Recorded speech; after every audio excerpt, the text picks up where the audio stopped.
Welcome everybody. Thank you so much for being here. Day 2 of South by EDU. Hope you all are having as much fun as I am, as we are. My name is Michael Crawford. I am the Director of Community Research at the VELA Education Fund. For those who may not know, VELA is a nonprofit education fund that supports everyday entrepreneurs across the country, creating opportunities for learners and families to pursue the kind of education that they would love. Since 2019, our founding, we have provided more than $24 million in grant funding to over 2,000 everyday entrepreneurs, former teachers, parents, community members, learners who are creating a range of different offerings for folks. And those entrepreneurs have served over 6.5 million families, 6.5 million learners. So again, really excited to be here, and we're looking forward to a great conversation. Next to me here are some of those entrepreneurs, and we're excited to hear from them. Directly to my left is Manisha Snoyer, the co-founder and CEO of Modulo, which is an online community for homeschooling families. To her left is Sanidla Oliver Stone, the founder of the Morgan Oliver School, which is a community-focused lab school in Atlanta. And to her left is Tobin Slaven, the founder of Acton Academy Fort Lauderdale, a school that I got a chance to visit right there in Fort Lauderdale. Really cool. So I'm going to let these folks introduce themselves and go a little bit deeper into their story. We'll start with Manisha. What is your unconventional education origin story? Thank you. So I'm Manisha, the founder of Modulo, and we are building a decentralized education system to replace public school. We currently help families curate their child's education as a replacement or supplement to school by matching them with curriculum, classes, community, friends, and accountability and support. So my origin story, I started out as a teacher. I taught over 3,000 kids in New York City, Paris, San Francisco, all over the world, ranging from very elite private school tutoring to subbing in some of the most challenging public school environments in New York City and also in great public schools. And my impression as a teacher was that our education system was broken at every single level. In my tutoring sessions with very wealthy students, I saw students throw up because they were so stressed out by the tests they were going through to prepare to get into Ivy League schools. I didn't feel like there was a lot of great learning going on. And when I was teaching music in a public school classroom in New York, I had 30 kids, not a single musical instrument in my classroom. And this was a school that had so much additional money from its PTA that actually $100,000 was embezzled and nobody noticed for 3 years. So with all those resources, I felt like I could do so much more for the children in my classroom. And I kind of started saying to myself, like, what's really needed for a great education? It's, you need teacher, space, and a group of kids. And I thought this idea was very naive, but the more I started thinking about it, the more people started encouraging me to pursue this vision of a new kind of education system.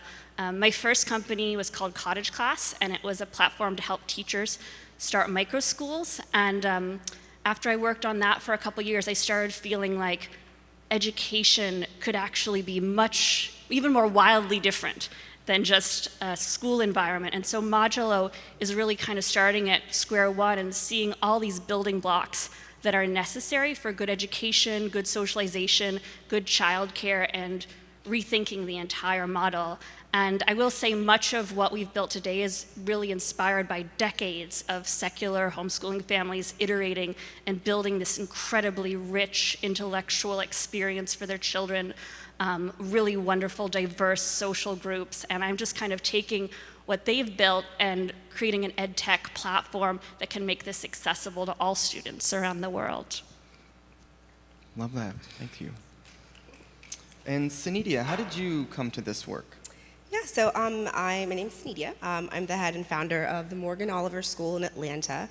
I also speak to groups of educators and entrepreneurs and philanthropists and families who are interested in learning more about non-traditional approaches to teaching and learning. I was also a former K-12 teacher in both public and private settings, and my experiences there brought to light a lot of inequities that Manisha just mentioned around testing structures, resources, and really the harm that schools are doing to kids who do not have resources. And during the pandemic, it just exacerbated these differences, these inequities. Particularly in Atlanta, segregation is it's worse than it was in the 1960s. And so, being in the position to see my wealthy school community forming these privilege pods, and then kids in my community not having internet, and they don't have resources or even anyone to support them through their online virtual classes. And so I felt like if there are so many resources in our community within blocks of each other, let's bring these two worlds together so that we can provide equitable education to all the kids. And so we rolled up our sleeves and kind of converted an old bike shop into a classroom. And we had a hybrid model at first, and it was part-time. And we had kids from several different school district systems. And in a couple of months, we just came together and went full-time. And I think the exciting thing about our school is that seeing kids build relationships with others who don't have the same experiences, that is what bridges and breaks stereotype threat. And so we center anti-racist curriculum work at our school now, and we've founded in 2020, so we're going into our 4th year. It's a very exciting time for us because we are growing. We've been based out of a bungalow for the last couple of years, and we just bought 3 acres. And so we'll be able to grow our capacity and scale our program and offer this kind of education to all kids. But we are a formal K-6 school that has kids all day with homeroom teachers and specialists coming in through the community. So that's our story. Actually, Thanks for have sharing. your own mic. And Tobin, same to you. How did you find your way here? So the slide says that I'm the founder. I would actually describe it as co-founder. And the reason I highlight that is that for us, the school has become a family project. So my wife is actually the head of school. We have a 9-year-old who's a learner in our Acton Academy. Our oldest daughter is actually the lead guide. And so the family part of it brought us to this. We had a motivation there as well. I think that the other thing is, as an entrepreneur, Acton Academies are very different. So there's no teachers, there's no tests, there's no homework. And you guys are probably thinking that doesn't even sound like school, and I would say that's exactly right. That's the intention. In fact, I would say it's even radical because we're trying to get the adults out of the way so that the learners, they take ownership and they can have that deep transformative learning. So that was really interesting to me. We're one of almost 300 schools in the Acton network, 24 countries worldwide. So we've really benefited from being part of that network, and it works. It's working for us, and across the network, the learners are jumping 2 to 3 grade levels every year because they own their school. That's great. And you'll hear a lot about the kinds of diversity, from diverse models to learners being served to entrepreneur background. Tobin, you talk about Acton. How did you come to choose Acton as the model you wanted? There are a range of different ways to start a school and to create the kind of learning environment that you might want for your own children. Why did Acton, what was it about that model that really spoke to you? It wasn't really like that. We weren't shopping for models at the time. Our 9-year-old daughter was thriving as an unschooler, so we saw that she was doing really well academically. But Actons are the social emotional learning comes first, and when you get that right, the academics become a rocket ship.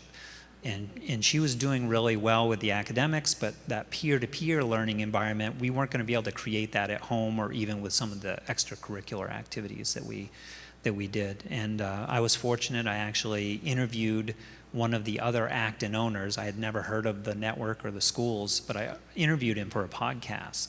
And he said a couple things like operating a school with over 100 learners and only 2 adults on site because it's peer-to-peer learning, and the older learners were coming down into the younger groupings. And it kind of blew my mind, and we started doing our own research, and it feels like we're on our own hero's journey in the school. And that's very much an Acton theme as well. Every single day we're talking about where they are. Each learner is in their own hero's journey. Got it. And Sanidla, your school, the Morgan Oliver School, is not attached or connected to any particular network. How did you come to figure out over time what model was going to work for you? How did you kind of think through that process? Like Tobin, it wasn't something that I thought deeply about, and it was certainly not something that I ever thought we would be doing at this time.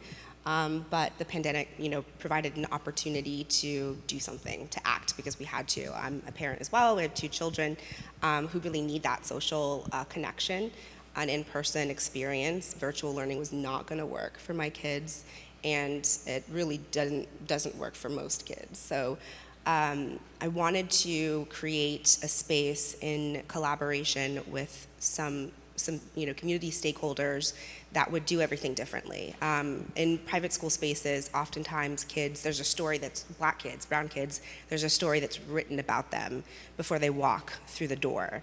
Those kids are going to need more support. The parents are going to be hard. There's a certain pushback as far as culture is concerned. And oftentimes, from everything from the curriculum to the financial aid and even to the faculty support, people of color aren't considered and centered first. And I believe that if we create systems where we prioritize the most marginalized people, even if they're not in the room, then no kid can fail. We can't get it wrong. We're not going to miss anything. And so, we knew that we wanted to force ourselves to have an equitable tuition model. So we knew we weren't going to charge tuition at a flat rate. We wanted to have a tiered tuition structure, which we developed, and we wanted to make sure that teachers were paid commensurately. We didn't really know how we were going to get the money. It was a, build a ship in the air type thing. And then asking a lot of questions and learning and growing. I mean, we started really small, and I think as steam picked up and we got more stakeholders and excited people to come on board, policy started to develop. So That's great. And I want to pick up on something, Sanidla, that you said, the importance of community and what it means as a founder, what it may mean as a learner or a family. Manisha, you have built an online community for homeschool families. Can you talk about what community means to you, what you're seeing amongst the community that you have built that has really energized folks in your space? Yes, that is a great question. It's been really exciting to see the friendships that have been formed in the community that we've built. So Modulo is an online community. We have families in 42 states and 45 different countries. It's quite wide, and there are several different ways that our community interacts. Sometimes children have online play dates. The adults often interact with each other and share resources and advice, and we're also building out in-person components. So VELA has given us a very generous grant to grow our community to 1 million members this year, and one of the things that we're doing is we are hiring local homeschool moms to start meetups in their areas. And the community part of Modulo was actually really inspired again by secular homeschoolers, because like many, I had this image of homeschooling as very lonely and antisocial. But then when I started attending homeschool meetups, I was just blown away by the communities that they've created, which are incredibly, in most cases of what I've seen, of course you can't make general observations, but are inclusive, are diverse. They've almost created a new economy in that they're sharing childcare, they're sharing curriculum. It's really amazing to see that dynamic. So a while ago I heard this term, true community, and the way that true community is defined is really a community that is supporting each other and sharing resources. And in our modern age, I mean, for many reasons, the internet, also like the decline of religion, there are just very fewer places for people to gather and share resources. And one of the things that's really amazing about these homeschooling communities is they're united by a shared value of education and children, and that passion for their children and their passion for the education really unites them. And when you look at, for example, traditional schools, I mean, I, as a tutor, saw a lot of kids who struggled with addiction, drugs, alcohol, and what they talk about is the opposite of addiction is connection, and that communities that are smaller and are united around shared values like education tend to have less of that problem. And the other thing, just regarding community and homeschooling, is that often when children are interacting, they're in mixed stage groups and parents are there. And a lot of times we think about, like, my kid needs to be with kids the same age. That's really, really important. But this idea of a peer culture has really only emerged in the last 50 years. And these kids are really not learning a lot from each other about how to interact when they're alone and playing in this chaotic recess environment. But in the homeschooling community, there are parents there who can intervene if there's a conflict, who can help guide them in interacting. You know, if a child isn't comfortable in a social environment, they can kind of be like circling around the group. And there's a lot, it's really interesting to think about how adults can help build these social skills, and we see that a lot in homeschooling communities, and that's the kind of relationships and communities and true community we're hoping to build with Modulo. I love that. Yeah, we recently had 2 focus groups exploring, talking to everyday entrepreneurs about the kinds of challenges that they face and the needs that they have, and community was one that came up consistently. The ability to turn to somebody that is in the same boat as them, who is doing that work, and be able to lean on them and learn from them and share with them is incredibly important. For you, Tobin, you know, I visited your school. I know it's a family affair. What does community mean to you? How has community played an important part in the building of your school? I think, first of all, Manisha, I love what you said about true community. That's really beautifully said and powerful to think about. I think for us, we've engaged with the community in a couple different ways. So on a date, because we're a young school, we're still in our first year, we're very focused on curating our group of families. Being a parent is hard. Being an ACT and a parent is even harder because of what is asked of these folks to step back and not step in to rescue your child. And it's a mindset shift. It's a challenge for us as guides in the school. So we're doing a lot of work with our parents on that. So we're meeting regularly, and we're sharing information, not only from our own Acton, but from across the network, so that they understand their place in this bigger challenge. Honestly, the challenge is not with the young people.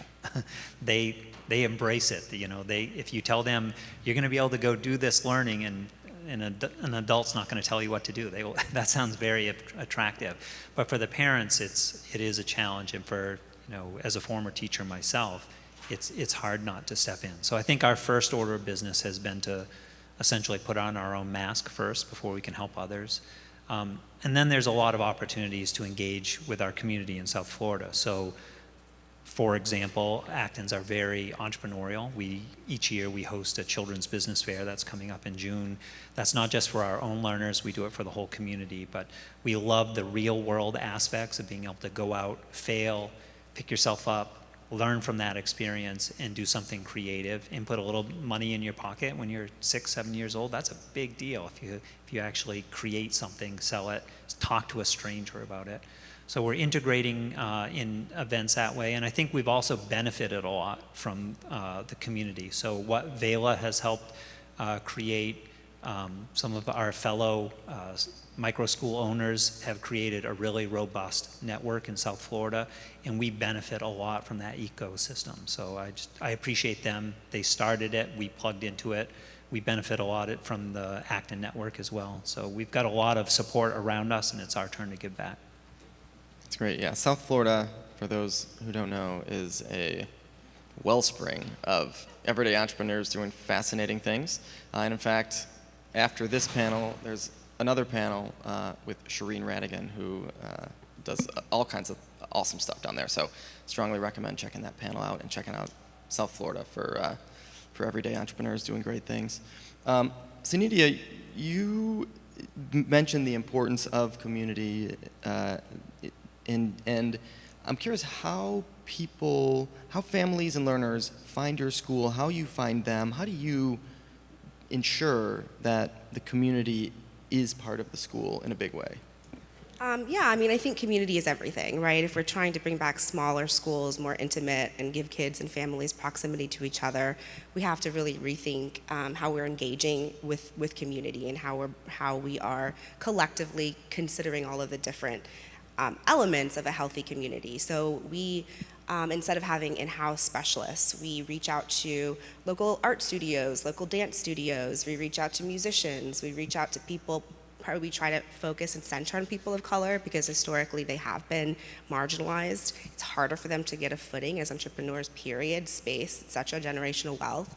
So we want to financially support them, and we also want our kids to see people of color doing things that they could be passionate about and doing it well. And so instead of having in-house specialists, we do offer different courses throughout each trimester. So that's a way that we engage with community. Our kids, we're cultivating activists because the state of education in this country is obviously not working. And we need to, and there are a lot of social structures that aren't working. And so we really need to empower kids to engage with their community in a healthy way, to be able to not just identify problems, but to know, here's something that I'm going to do about it, to be able to pull out strategies and say, I can write this letter to the mayor, I know local policy, I can write to my legislator, I can write to my representative. So we try in all of our curriculum to really support kids with having those skills, and it looks very academic, and these are life skills, right?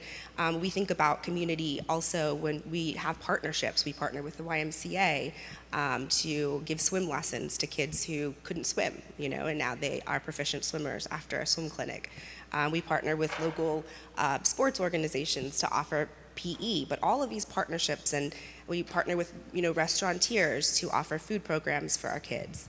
And so all of these partnerships really strengthen community, build connections, and really leverage the skills the community has. We definitely wouldn't be where we are if we didn't leverage parent talent, skills, expertise. All of our marketing and promotional materials was done by a fantastic parent who did our art portfolio. We have parents who come and make repairs at our physical space. We have parents who, help with reading times. I mean, parents are critical. And some parents are working 3 jobs and just can't show up in any capacity, but they'll come on the weekend and help tidy our school, right? And so they're, and their contribution is having their kid in the space to share an experience that others wouldn't have any idea of, really, and that does create proximity. So community is critical in every way. So that's kind of how we do some of the things, yeah. If I could just tag on to that, I think, you can see in what Sanidla has created how close she is to her individual community and how quickly she's able to adapt to the needs of her community and to the needs of individual students in a way that a huge, for example, government body cannot see what her individual community needs today and what it's going to need tomorrow, and the context of how jobs are changing and what the goals of her family are. And I think a lot of the times in education we think about, let's build a perfect model that's going to work amazingly for every single child, and we do all of this research, and then it takes all of these years, like for example, 20 years ago, we found out that jobs in coding are going to be important. And so still now we're trying to get coding into the schools, but who knows what kind of jobs our kids are going to need to do. And, Sanidla, she can change in real time and build something really wonderful for her individual students. And I think that's, one of the things we're trying to do with Modulo is trying to build a system that can evolve and that can really support these incredible people in individual communities who are really, really quickly responding and adapting to children's needs. Well said. I want to switch gears a little bit to funding and sustainability. And so, Manisha, I'll actually come to you. How have you thought about keeping Modulo's lights on? What is your business model? Where does the funding come from? How are people plugging in? That's a great question. So our big vision is to build a public education system that's equitable and accessible. So when we think about funding, we think about how can we make this available to every child and to all the children who don't have access to any education today. So we have 4 primary sources of funding. One is membership in our online community. Families can pay $9 a month and join and get support from child life specialists and matching. But in order to make that accessible to all families, we also have a nonprofit branch, and VELA is helping us grow that community by giving us scholarships to anybody who needs it. And then we're also a venture-funded startup. So we are really trying to build the technology that can get data and nuanced insights into children as they're learning, not periodic, but continuous. And so we're looking at hiring engineers who understand AI and machine learning so we can really get these nuanced insights into holistic outcomes, social, emotional, and academic, and demonstrate these outcomes. So then that would open us up to government funding and being really like a viable replacement. So, and so those are kind of the primary sources of funding for Modulo. And if anyone is interested in getting involved in helping us reach more under-resourced families through the nonprofit, or help us build up the technology that can make this accessible to everybody and improve the matching, we would love to talk to people.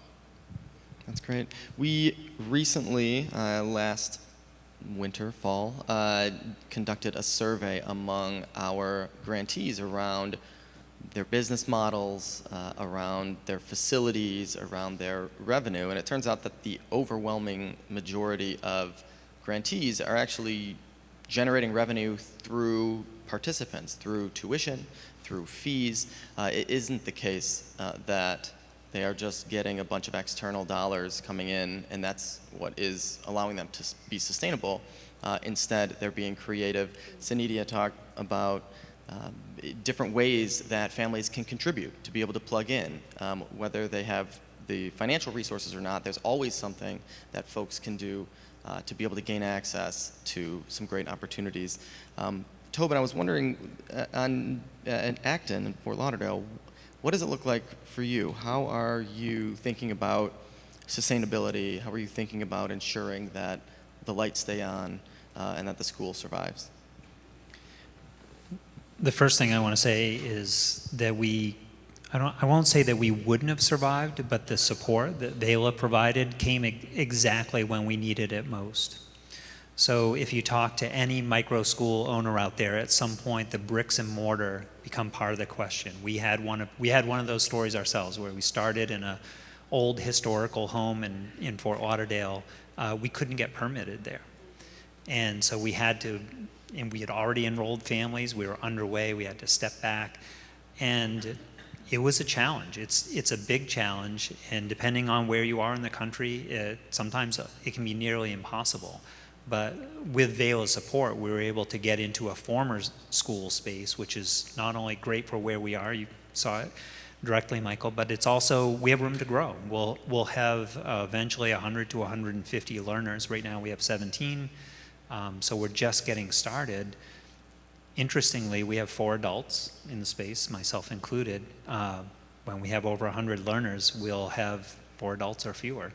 And so I think part of our sustainable structure is managing the costs in a unique way because of the model.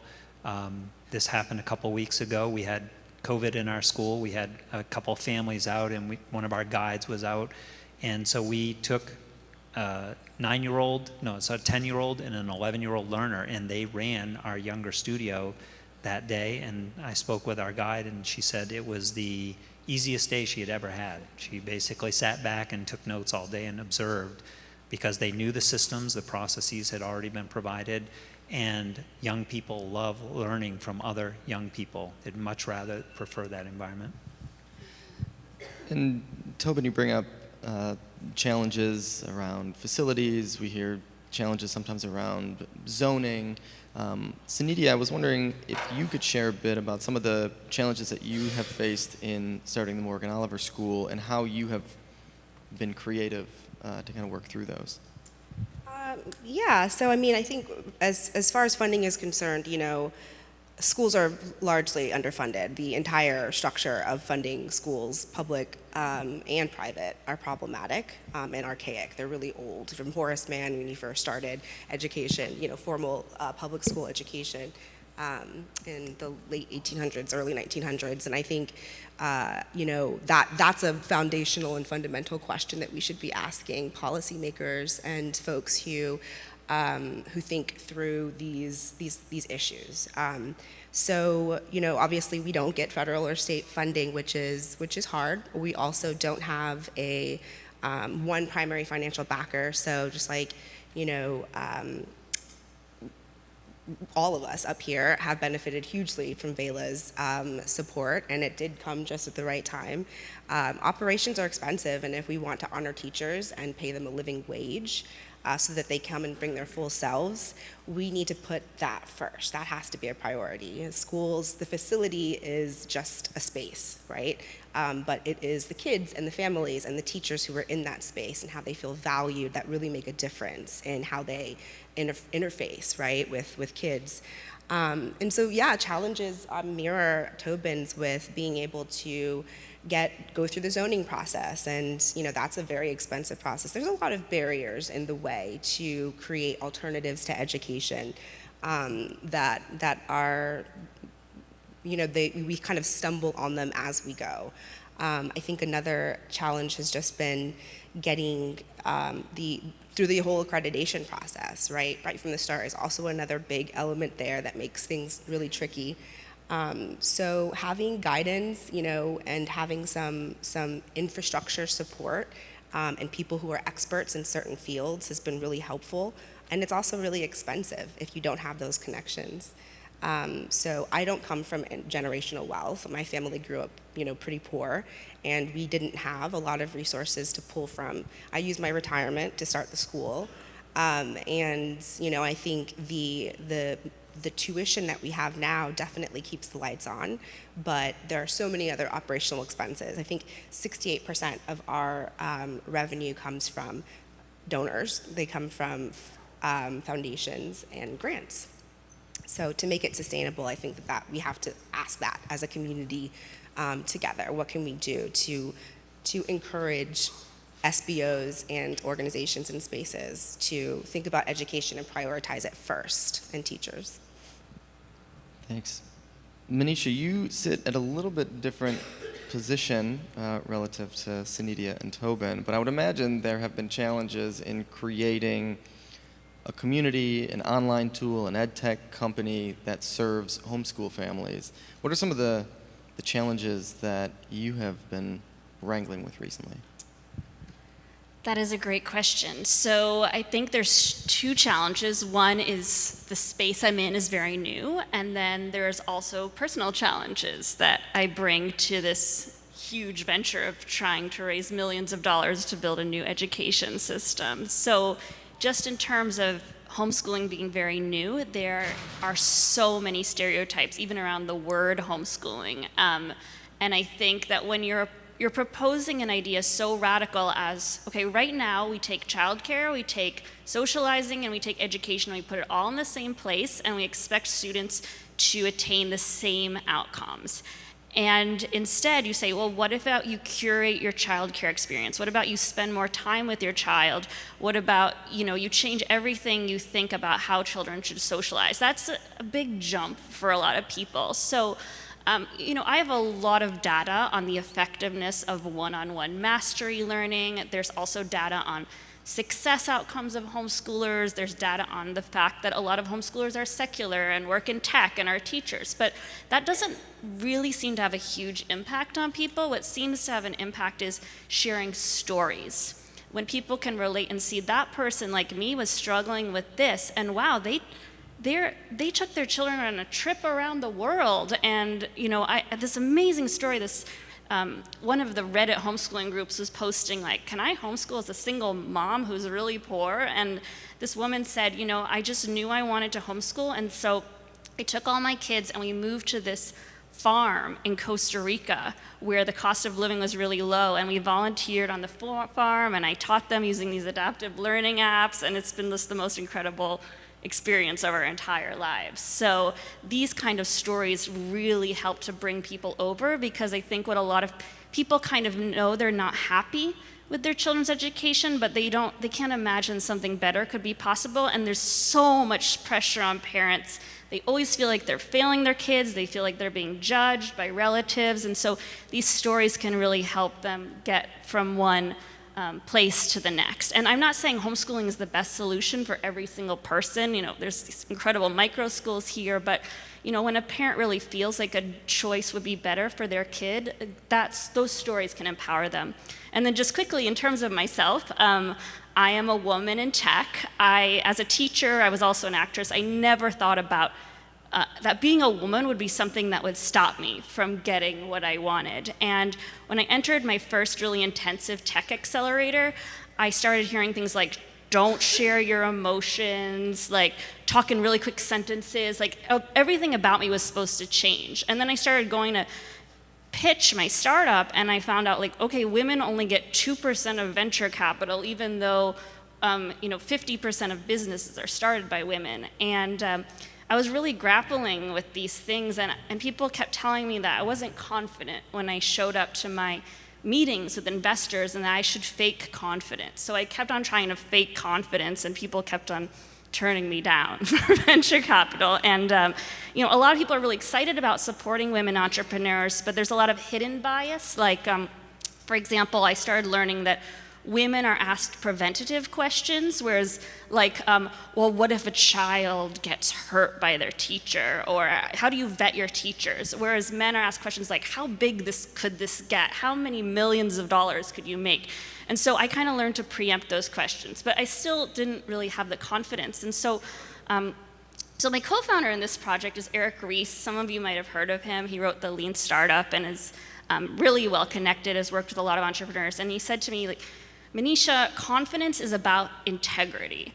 And that really spoke to me. He said, like, you have your mission, you have your plan, you have the experience that you bring, you might be wrong, and you show up and you present that and you stick to your plan. And that has just really helped me a ton, because it's not like I'm looking at people to say, like, are you good, are you not good? But it's like, all right, here's what I have to offer, here's why I came to this, and this is what I'm trying to do. What do you think?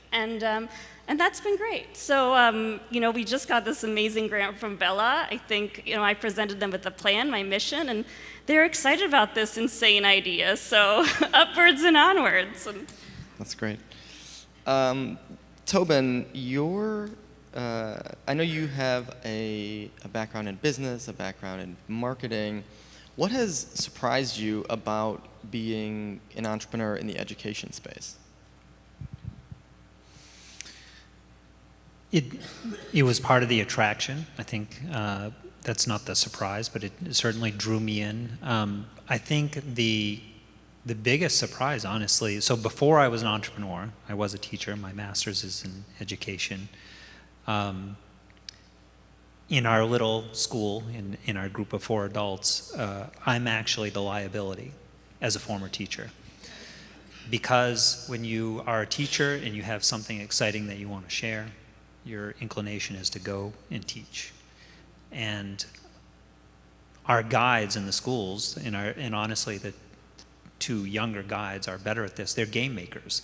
They set up the rules of the game so that everyone understands what those rules are and what the consequences are if you play outside the lines, and not stepping in. So I think what surprised me was the shift, the mindset shift that was going to be required to do this work. As an entrepreneur, it's kind of, go break things, go fast, go see what you can make happen.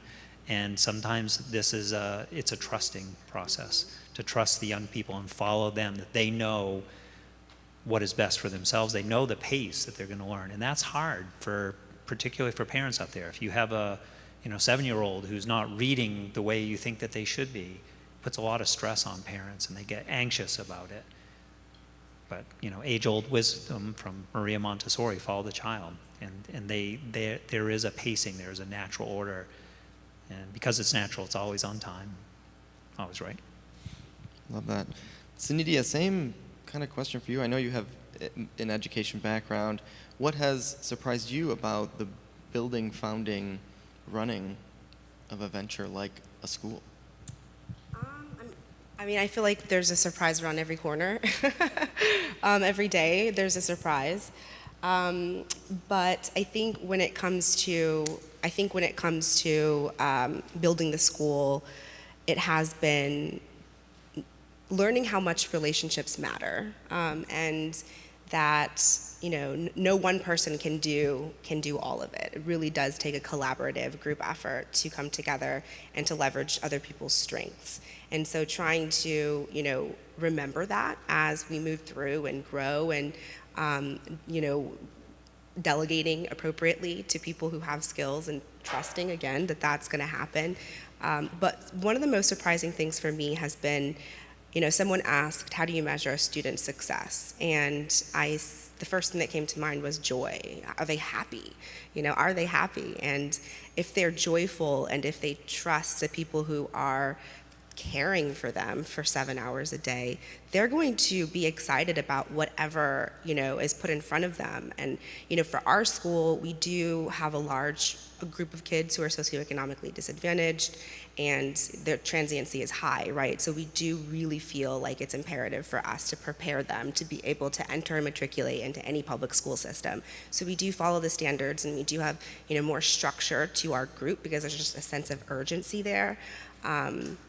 Because there are systems in place that they'll need to be prepared for. So it's very common for a kid to come in at an entering K level in reading, and then to leave at a 3rd grade level. We need them to feel really good about their academics. But I've worked for 12 years in K-12, and I've never been in a space where kids are learning from each other and doing it in a really empathetic, generous way. Kids are having conversations that include, their home lives. Some kids go on vacations to Tahoe or to, Cayman Islands, and come back from spring break talking about that. And other kids talk about how they got to stay home with their little sibling while their parents were working. And that's a conversation that we have, and it really engenders and encourages empathy, and being able to code switch around friends. And it also offers opportunities. So I think that the kids have surprised me, and I think the core piece is just relationships in general. It's amazing. And Manisha, you have been an entrepreneur for a while. Actually, real quick, how many VELA grantees are in the audience by chance? Raise your hand if you're...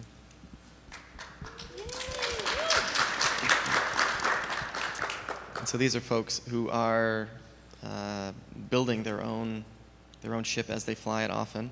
Manisha, what advice would you give to entrepreneurs, maybe first-time entrepreneurs in the education space, for building something that can thrive and have an impact?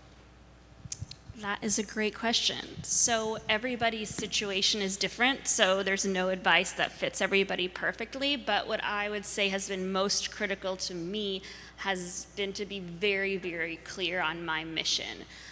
When I founded Modulo, when I founded my first company, Cottage Class, in 2015, it was a time in my life where I was moving away from teaching. I was also an actress at the time, and I really felt like I wanted to make a bigger impact in the world, and I was really, really concerned about climate change. It's actually something that's been terrifying me since I was 15, just this idea that the world would end and that I needed to save the world.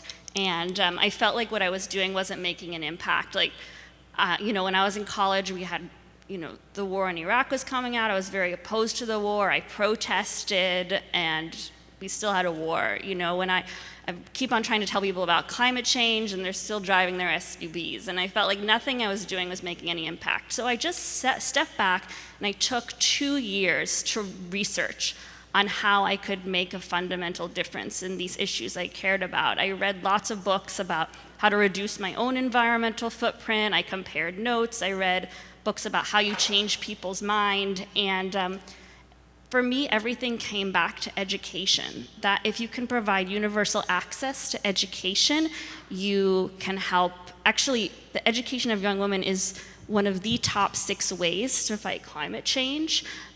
Human rights, I think we have a big problem with fake news. People don't know how to read and analyze research and get insights, real insights from that. People don't know how to guide themselves in this world. And so I really, really focused, and I decided what can make the biggest impact, okay? Giving access to education, giving children compassionate education, intellectually challenging education, supporting parents and so now, when something bad happens on the news, like, I know that I'm doing the right thing. I feel better, you know, like, when George Floyd was shot, we immediately had anti-racism workshops. We did that the next day, and that technology enabled us to access people and make a difference. And so back to how I kind of navigate this crazy startup world, there are problems every single day. I mean, like, I get long emails about a parent who's stressed out because her 4-year-old doesn't know 2 + 3, and she's been doing math tutoring with us, and I want to tell her she's a crazy helicopter parent, but I need to, like, step back and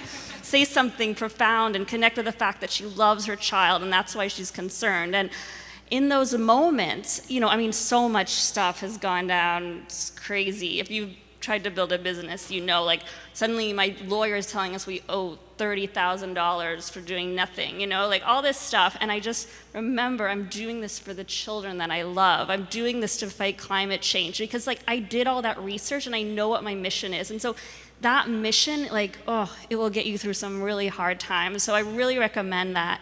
And one more thing is that every company I built, I don't feel like I came up with an idea for it. It, like, bit me in the butt, literally. Like, all of a sudden I'm doing this thing and I don't even know why. So sometimes the best idea will find you. That's great. I have one more question for each of you, and then we'll open it up for questions from the audience. So if you have a thought, a question, there will be a microphone that will find you. So raise your hand and we'll make that happen. But the last question that I'd like to ask you is, what do you want people to know about your work, about unconventional education, about this mission that you all are on? What should people know about that? Tobin, I'll start with you. I was hoping he wasn't going to start with me. I feel like I've been a little bit of a broken record. So you've already heard me say, get the adults out of the way. Trust the children. This model is working for us. It's working, you know, in our network. We call it learner-driven. I'm not sure I mentioned that. So that has been, you know, we've doubled down on this. I think that when we lost that first building that we started in, the historical home, our team circled up and we had a discussion about what we were doing. And it would have been a lot easier to say, we've learned about Acton, we love this model, it's working for our family, let's take our daughter to let's move to a community where there's an Acton. There are other schools in Florida. But our team doubled down, and one of the reasons, I'll be honest, it's selfish for each of us, you know, as adults. We're on our own hero's journey. You know, with the creating this environment to allow others, our young people, to explore, develop, build on their curiosity, we call it find a calling to change the world, their world. And we don't know what that's going to be, but each person who's walking through the door, there's a seed of genius inside of them that we're trying to tap into, allow them to discover for themselves. And I think as adults, it's been challenging for us, and it's been the most surprising and the blessing out of all of it. Thanks. Sanidla, what about you? Yeah, I mean, I think the takeaway for me and for the school, or my hope to convey, is, you know, dare to think differently, right? Like dare to to believe, to trust in people's capacity and their human capacity. I think if you're hoping to start something, there'll be a million reasons to not do it. And there'll be a million hard moments where you want to turn back. And I think if this is kind of a pattern that I've seen in my life, if something is hard, it's easy to go back to the safe way. And I think in those moments, you do have to think about your mission. What are you really here for? Are you passionate about it? Are you doing it for the right reasons? Those are questions that I ask myself every day. And then I think, leverage your community, like leverage people, and listen. And I think hopefully schools like ours, schools like, Tobin's, and I think probably a host of folks in this room inspire other people. I can't tell you how many people have started a microschool since we did it in 2020, or a homeschool pod, or a creative way to support families who are going through a challenging time. When funds are limited, get creative. How can you find money, and if that's like renting out your space, or if it's tapping on someone who you haven't been able to or you haven't done for a year or so. So those are the things that I'm hoping folks leave. Dare to dream big. That's great. And Manisha, same to you. Well, I love dream big, and I would add to that, stay curious. I think this audience is probably more receptive than some to out-of-system ideas, but I meet a lot of people who feel a lot of resistance to what we're talking about. And one idea we talk a lot about in tech, which if you're in tech is this idea of untested assumptions. And I think it's interesting to get curious about untested assumptions. Just why are we doing things the way we're doing them? When I was a teacher, and still often I think, well, there must be a reason that the school system is this way. Like there's something I'm missing in all of this, that why we need these standardized tests and like this lots of control in the government, and like there must be some reason. And then I'm like, maybe not.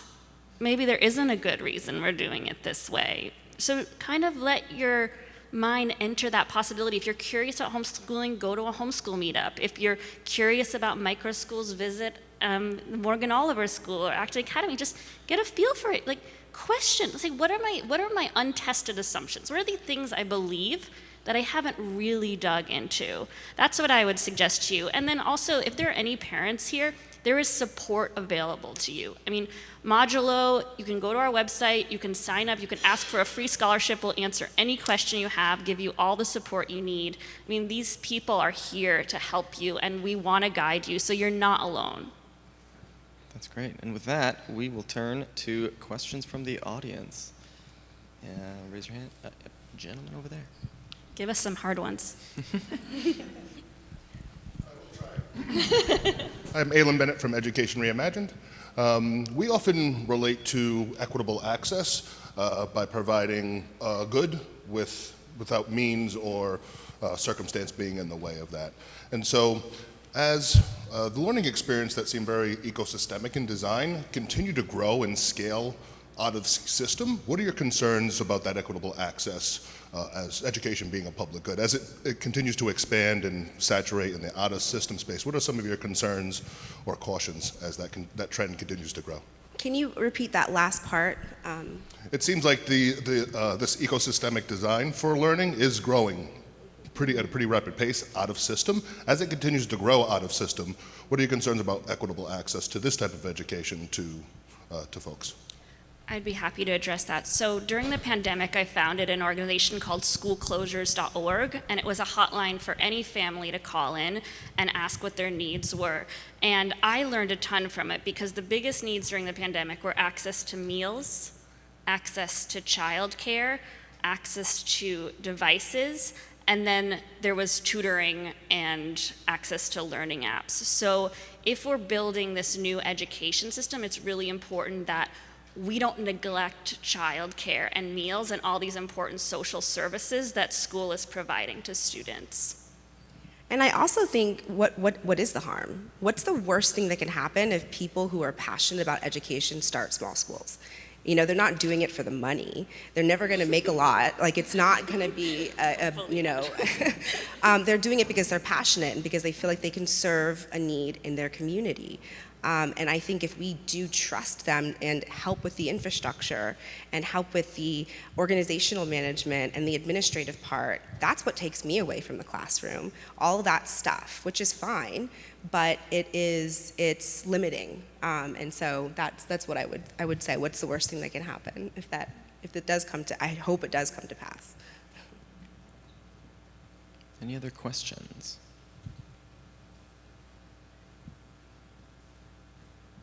She's on her way.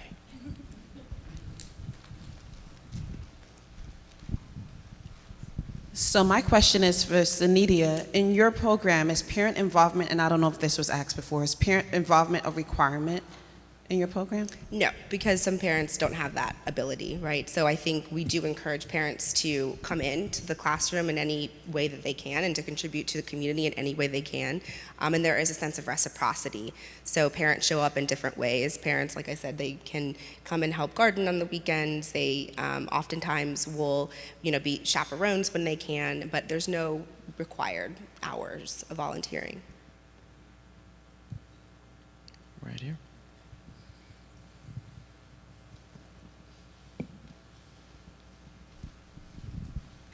So I just want to, I homeschooled for 15 years, and I'm almost teary wishing that this was available when we were homeschooling. Started a co-op and did all kinds of things, but it makes me sad to see parents who don't think they have an option to leave the system. I have people in my family whose children were, subject to abuse every day by the other kids. And, but they were so scared to leave the system, even just for a year. And I'm wondering what you think are the biggest barriers to families not, who are not leaving the system, when there are so many opportunities out there right now. I think the fear, I can speak from a perspective of a person of color. I think the fear is there is a fear of failure for their kids. And, as much as we can reimagine a place and a space where academic rigor isn't prioritized, but rather the whole child holistically is. The truth is these kids are going to take standardized tests in high school. These kids are going to have to take ACTs or SATs unless they go to a trade school or choose not to go to college, which is 100% fine. And so there is an inherent sense of fear. My kid won't be successful. My kid won't get a job. My kid won't have the social skills or the academic skills needed. And if my kid does have to go to another school, they're not going to be prepared to feel successful, and that's going to impact their confidence. That's going to impact their social perception, and so there are a lot of reasons I think why families don't feel safe with alternatives, and also some families don't have space in their lives. A lot of families don't have space in their lives for any kind of mitigation or flexibility around schedules because parents are working a lot in this very capitalistic society. I think what we see now in the homeschooling movement, which has tripled since pre-pandemic levels, is that the people who are deciding to do this have either hit rock bottom. I had a family who decided to homeschool because their doctor told them that their son was going to have a heart attack because he had so much anxiety, and then his school told him that he couldn't stay there anymore. And his other option was to attend a special needs school. In New York State, you have to sue the state if you want funding for a special needs school, which costs $100,000 a year, and you kind of have to put the money up front for yourself. So they homeschooled, and then within a month, the kid is doing great, no anxiety, happy as can be. So you have people who are just absolutely desperate, and then the other side, you have these innovators, like people in tech who are like, I want to do everything different and try new things. So I think what we'll see is that as this movement grows, these early adopters will start bringing in more people and start to normalize it. But also, I just think the anecdotes are so powerful, sharing stories. And, one thing, Nir Eyal is a kind of famous homeschooler. He wrote the book Hooked. He said, just try it for a summer. Try homeschooling for a summer, see what happens. And your friends will start seeing the results. it still takes courage, but the movement is growing, and I think that's going to help a lot of people start doing this. That's great. And with that, if you give our panelists a round of applause. Thank you all for being here.